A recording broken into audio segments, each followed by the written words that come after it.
兒子或奴僕。親愛主耶穌，感謝讚美你喺十字架成就嘅救恩。主你用咗自己嘅身體廢掉咗冤仇，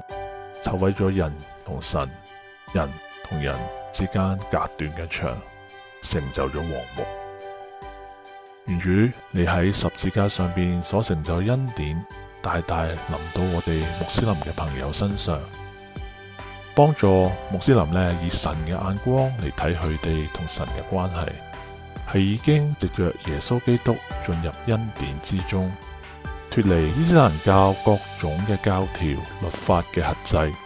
使佢哋同神恢復和好嘅關係。我哋祈求主特別醫治牧民嘅心靈，佢哋都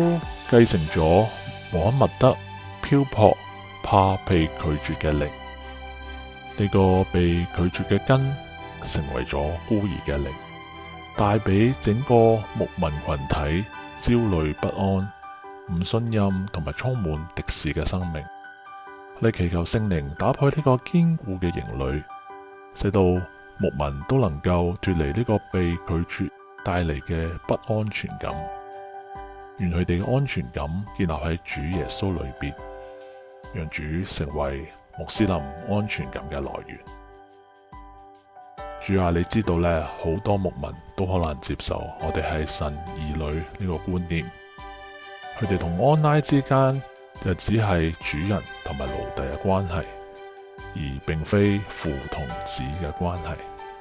我哋祈求聖靈拆毀人神只係奴僕同埋主人嘅關係，呢個伊斯蘭帶俾牧民謊言嘅欺騙，讓人哋都脫離呢個奴隸嘅身份同埋觀念。感謝主，你喺加拉太書4章清楚話俾我哋聽，我哋係有神兒子嘅身份，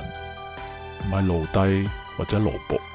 而且可以稱神為阿爸父，仲可以承受你嘅產業。我哋人有好尊貴嘅身份，求主憐憫，願你呢個寶貴應許亦同樣成就喺好多個穆斯林身上。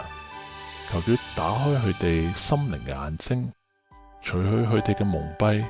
使佢哋知道佢哋唯有喺基督裏邊就會得着神兒女嘅名分，同時都明白神係好樂意亦定意收納佢哋進入佢嘅家中。我哋以上祈禱係奉主耶穌基督得勝嘅名字而求，阿門。